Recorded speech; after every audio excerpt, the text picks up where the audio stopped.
கர்த்தராகிய இயேசு கிறிஸ்துவின் இணையற்ற நாமத்தினால் உங்கள் யாவருக்கும் அன்பின் வாழ்த்துதல் தெரிவித்துக் கொள்கிறோம். இன்று நாம் தியானத்துக்கு எடுத்துக்கொள்ள இருக்கிறதான வேத வசனம் நீதிமொழிகளின் புஸ்தகம் 22ஆம் அதிகாரம் 29ஆம் வசனம். தன் வேலையில் ஜாக்கிரதையாய் இருக்கிறவனை கண்டால் அவன் ராஜாக்களுக்கு முன்பாக நிற்பான். ஆமென். நாம் யோசேப்பை குறித்து தியானித்தால் பொறுமையாக காத்திருந்தல் என்பது மிக மிக அவசியம். பொறுப்புள்ள அதிகாரியாக நியமிக்கப்பட்டவுடன் எகிப்து தேசமெங்கும் சுற்றி பார்க்க செல்கிறான். டூர் செல்ல ஆங்காங்கே சேமிப்பவர்கள் குடோன் சேமிப்பு கிடங்குகளை வைப்பதற்கு அதற்கு கட்டி தானியங்களை சேமித்து வைத்தார். யோசிப்பு சொன்ன பிரகாரம் எகிப்து தேசமெங்கும் பஞ்சம் தலை வெறித்தாடியது.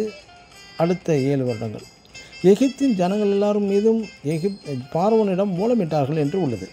இப்படிப்பட்ட தனது ஜனங்களுக்கு பார்வோனின் பதில் என்ன? நீங்கள் யாவரும் யோசிப்பிடம் போய் கேளுங்கள், அவன் சொல்லுகிறபடியெல்லாம் செய்யுங்கள் என்றார்.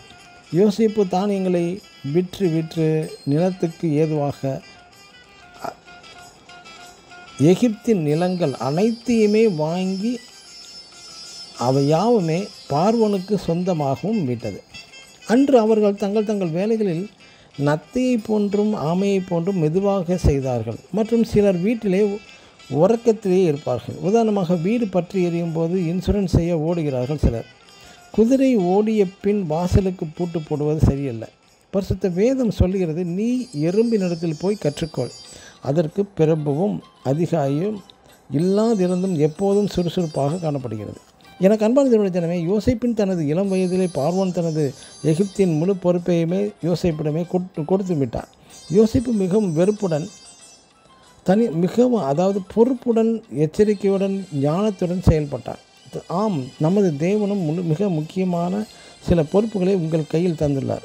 உங்கள் தொழில்களையோ வேலை ஸ்தலங்களையோ அல்லது குறைத்து நீங்கள் மதிப்பிட வேண்டாம், குறைத்து நீங்கள் சொல்ல வேண்டாம். பொறுப்புடனே வேலை செய்ய சொல்லுங்கள்.